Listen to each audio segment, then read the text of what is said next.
ఆ ప్రత్యేకత అర్థం చేసుకొని దయచేసి మీరు ఒప్పుకోవాలని చెప్తే చివరికి ఆయన ఒప్పుకున్నారు. ఇలా 95% రిజర్వేషన్స్ తెలంగాణ బిడ్డలకు ఉన్నాయి అధ్యక్ష. దాన్ని మీరు ఇప్పుడు ఏం చేస్తా ఉన్నాం? చీఫ్ సెక్రటరీ గారికి నేను చెప్పిన నూతన జోనల్ విధానాన్ని ధిక్కరించి ఏం చేయలేం. ప్రతి మండలంలో కొత్తగా ఏర్పడ్డ మండలంలో అక్కడ పంచాయతీ మండలం కావచ్చు, రెవెన్యూ మండలం కావచ్చు, అక్కడ వచ్చే పోలీస్ స్టేషన్ కావచ్చు, అక్కడ వచ్చే ఇతర కార్యాలయాలు కావచ్చు, సిబ్బందిని మేము రిక్రూట్ చేయాలా? ఎట్లా చేయాలి అధ్యక్ష? ఈ జోనల్ విధానం ప్రకారంగా ఉన్న ఉద్యోగులు ఇప్పుడు విభజన అయిపోతే రాబోయే నెల 10 పూటలలో అయిపోతాయి. ఆ తర్వాత ఏ జిల్లా వాళ్ళకు ఆ జిల్లా క్యాడర్ పోస్ట్ వాళ్ళకి రిక్రూట్మెంట్ చేస్తారు అధ్యక్ష. అక్కడ తేల్తాయి మండలంలో ఎంత సిబ్బంది ఉండాలో లెక్కపత్రం ఉన్నది. దాని ప్రకారం ఏ జిల్లాకు ఎన్ని జాబ్స్ వస్తున్నాయి 33 జిల్లాలకు అనేది ఒకసారి జోనల్ విధానం మొన్ననే వచ్చింది అధ్యక్ష. అది ఒకసారి ల్యాండ్ అయిపోతే దెన్ ఆటోమేటిక్గా తెలుస్తుంది ఎంత సంఖ్య ఉంది అని చెప్పి. దాన్ని నెల 2 నెలల లోపల ఇమీడియట్గా రిక్రూట్ చేసి పడిస్తాం. ఎవరో కొంతమంది రేపే చేయాలి, ఎల్లుండే చేయాలి, చేస్తాం అధ్యక్ష. అట్లా ఈ రాష్ట్రం సెటిలింగ్ డౌన్ అవుతుంది కదా. నిన్నగాక మొన్న కదా మన జోనల్ విధానం వచ్చింది. నూతన జోనల్ సిస్టమ్, ఎందుకంటే మనం తెచ్చిన జోనల్ విధానాన్ని మనం ఫ్లౌట్ చేయలేం కదా, దాన్ని ధిక్కరించలేం కదా. కాబట్టి భవిష్యత్తులో జరిగే రిక్రూట్మెంటు, ఫర్ ఎగ్జాంపుల్ భూపాలపల్లి జిల్లా ఎన్ని టీచర్ ఉద్యోగాలు వచ్చినా భూపాలపల్లి బిడ్డలకే దక్కుతాయి.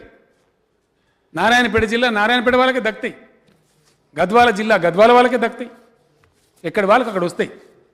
కాబట్టి వన్స్ ఈ పండగ దసరా పండగ అయిపోతే అధ్యక్ష ఉద్యోగులను పిలిచి మాట్లాడుతూ ఉన్నారు. సిఎస్ గారు ఆల్రెడీ మాట్లాడినారు, నేను కూడా పిలిచి మాట్లాడతాను. ఒకసారి సెట్ అయిపోతే 100% ఎక్కడి వాళ్ళకి అక్కడ రిక్రూట్మెంట్ వస్తుంది. బ్రహ్మాండంగా ఎక్కడోళ్ళు అక్కడ ఆనందంగా పనిచేసుకుంటారు. గతంలో అధ్యక్ష పెద్ద కంప్లైంట్, నేను చెందినటువంటి నా పాత జిల్లా మెదక్ జిల్లాలో నారాయణఖేడ్ ఏ ఉద్యోగం వేసినా పోడు అధ్యక్ష. ఇలా గద్వాల ఎమ్మెల్యే నాతో లొల్లి పెడతా ఉంటారు. రోజు వచ్చి సార్ మై 37 పోస్టులు ఖాళీ ఉన్నాయి, 40 ఆడ ఓరు ఉద్యోగులు. మారుమూల జిల్లాలకు ఎవరు ఓరు? ములుగు జిల్లా పోవాలి పోరు, భూపాలపల్లి పోవాలి పోరు. మరి భూపాలపల్లి ఎట్లా, మరి ములుగు ఎట్లా? ఆడ ఎందుకు చేసుకున్నాం జిల్లా? పని జరగానని కదా. కాబట్టి ఈ జోనల్ విధానం ఇంప్లిమెంట్ అయితే ఆటోమేటిక్గానే ఆ జిల్లా బిడ్డలకి అవకాశం వస్తుంది. అక్కడ వాళ్ళు అక్కడనే సేవ చేసుకుంటారు. గొప్పగా ఉంటుంది. రాబోయే 1-2 monthsలో రిక్రూట్మెంట్ స్టార్ట్ అవుతుంది. నాకుండే అంచనా ప్రకారం అధ్యక్ష కనీసం 70-80 వేల ఉద్యోగాలు దొరికిపోతాయి పిల్లలకు. ఇప్పుడు ఇచ్చిన 1,50,000 కాక ఇంకో 70-80 వేల మందికి కంఫర్టబుల్గా జాబ్స్ వస్తాయి ఎక్కడోళ్ళకి అక్కడ. వారు చెప్పినారు తప్పకుండా, నేను రాసుకున్నానండి, నోట్ చేసుకున్నా, అధికారులకు కూడా రాయించిన. మెడికల్ డిపార్ట్మెంట్లో దళిత బిడ్డలకు రావాల్సిన ప్రమోషన్స్ వస్తలేవు అని మీరు అన్నారు. 100% ఇప్పుడు ఆ పోర్ట్ఫోలియో నా దగ్గరనే ఉంది. ఈరోజే తెప్పిస్తాం ఫైల్స్. అట్లా ఏ మాత్రం జరగనీయం. నాకు విక్రమార్క గారు చెప్పిన అధ్యక్ష, నేను కూడా బాధపడ్డా. డీజీపీ గారు కూడా అన్నారు పొరపాటు జరిగింది సార్. మరియమ్మ అని ఇదే చింతకాని మండలానికి సంబంధించిన ఒక మహిళ దుర్మార్గంగా పోలీసులు కొట్టి చంపితే తీవ్ర చర్యలు తీసుకున్నాం. వాళ్ళని డిస్మిస్ చేసినాం, సస్పెండ్ చేస్తామంటే నేను ఒప్పుకోలేదు అధ్యక్ష. బలాలా గారు చెప్పినట్టు ఎస్సీ అట్రాసిటీస్ మీద, ఎస్టీ అట్రాసిటీ మీద మేము కఠినంగా వ్యవహారం చేస్తూ ఉన్నాం. ఆడబిడ్డల మీద జరిగే అత్యాచారాల మీద కూడా చాలా కఠినమైన వ్యవహారం చేస్తూ ఉన్నాం. ఆడబిడ్డల మీద అత్యాచారం జరిగితే వాళ్ళకి ఏం గతి అవుతుందో ఈ రాష్ట్రంలో ప్రజల ముందు ఉంది అధ్యక్ష. ఎంత కఠినంగా మేము వ్యవహారం చేస్తున్నాం అనేది. అట్లనే వారు బట్టి గారు చెప్తే ఆ పిల్లలకు లాభం చేసినాం, వాళ్ళకు ఉద్యోగం ఇస్తామని చెప్పిస్తా ఉన్నాం, ఇల్లు కట్టిస్తామని చెప్పినాం. నేను ఒక్కటే మాట మీకు మనవి చేస్తా ఉన్నా,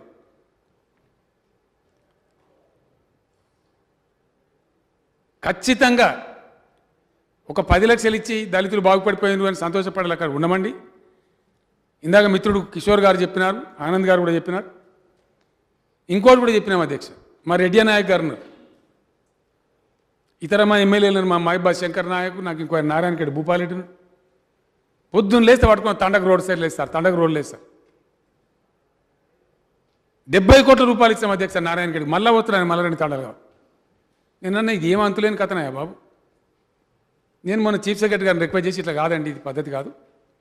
ఎస్సీ వెల్ఫేర్ డిపార్ట్మెంటు మన యొక్క సప్లాన్ నిధులని, ఎస్టీ సప్లాన్ నిధులని వన్స్ ఫర్ ఆల్ మొత్తం దళిత వాడలలో ఇన్ఫ్రాస్ట్రక్చర్ క్రియేషన్కి ఎంత డబ్బు అవసరమైతే చూడండి.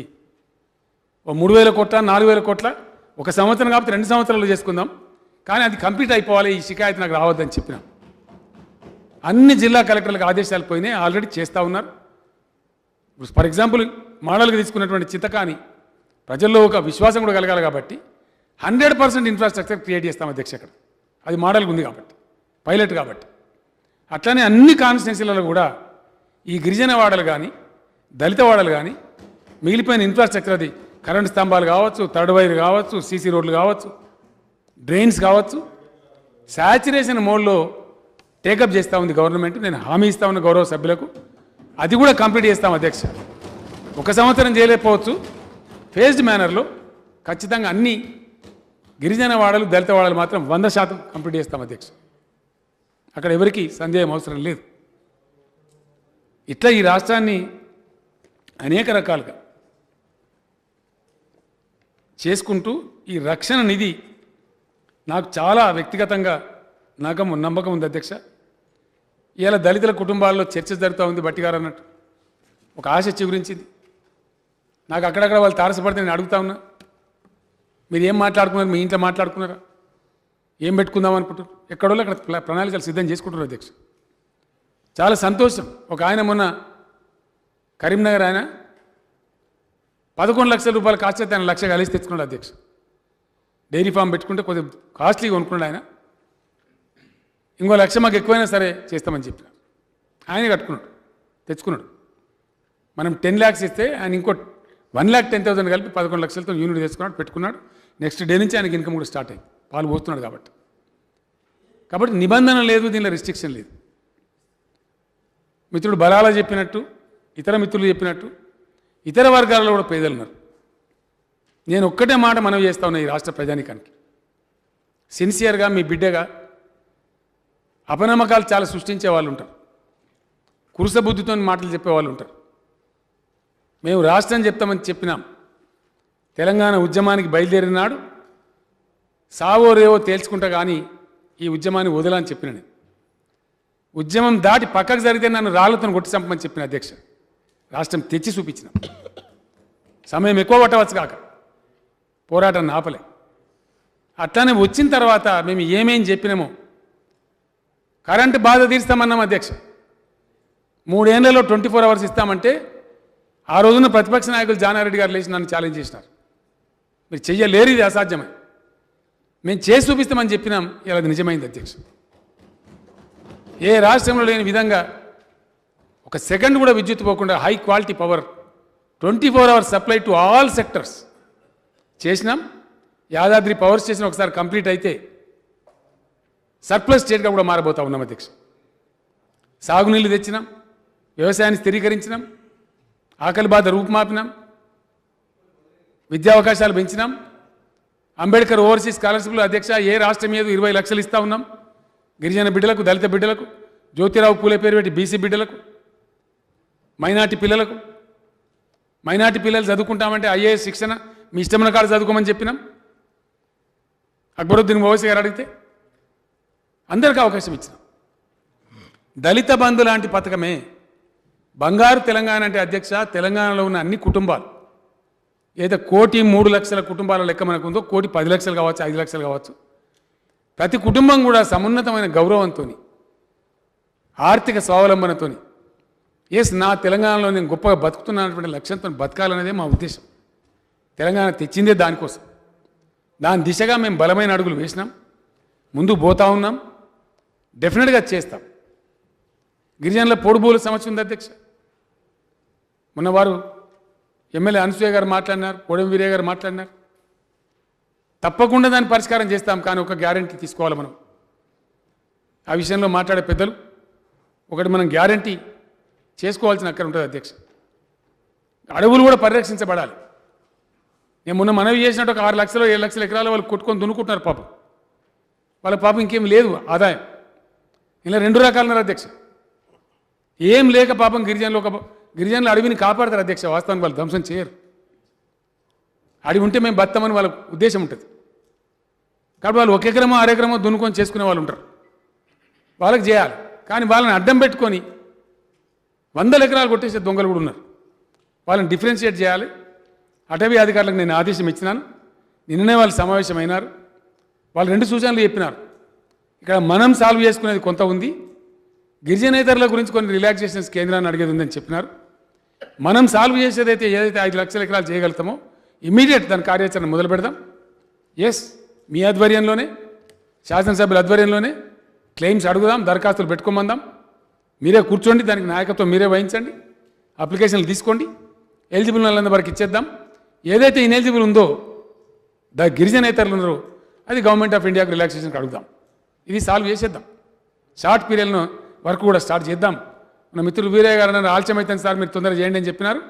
నిన్ననే అటవీ శాఖ సమావేశం జరిగింది అధ్యక్ష, బహుశా పేపర్లో కూడా వచ్చి మీరు కూడా చూసుంటారు. ఇమీడియట్గా శాసనసభ్యుల ఆధ్వర్యంలోనే ఏ ఊరికి ఆ ఊరికి పార్టీలు బీటీలు పెట్టుకోవద్దు. మనం దీనిలో మన గిరిజనులు, మన బిడ్డలు, వాళ్ళ సమస్య పరిష్కారం కావాలి కాబట్టి, వాళ్ళ మీద హరాస్మెంట్ తప్పాలి కాబట్టి, ఎక్కడ ఎమ్మెల్యేని అక్కడ బాధ్యత వహించమని చెప్పి ఆ పోడు భూముల సమస్య కూడా పరిష్కారం చేద్దాం అధ్యక్ష. ఇట్లా ఈ వర్గం ఆ వర్గం అనకుండా అందరి సమదృష్టితో చూస్తూ వారి వారి అవసరాల దృష్ట్యా ఈ రాష్ట్రాన్ని ముందుకు తీసుకొని పోతా ఉన్నాం. అందులో భాగంగా మైనార్టీలో ఉన్నటువంటి పేదలు కావచ్చు, బీసీలలో ఉన్న పేదలు కావచ్చు, యథాశక్తి మేము చేసుకుంటూ వచ్చినాం అధ్యక్ష. గతంలో మైనార్టీ బడ్జెట్ ఎంత ఉండే, ఇవాళ ఎంత పెంచినాం, ఇంకా పెంచాలని అక్బరుద్దీన్ ఓవైసీ గారు అన్నారు. Yes, I agree with mister Akbaruddin Owaisi. He has to demand. Since he represents that community, he has to demand. There is nothing wrong. We will try to improve. I promise we will try to improve. We made a humble beginning. हमारा चल रहा है काम.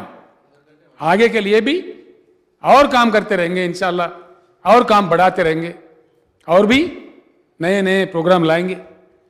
जिस शक्ल में दलित बंधु किया जा रहा है, मैं चाहता हूं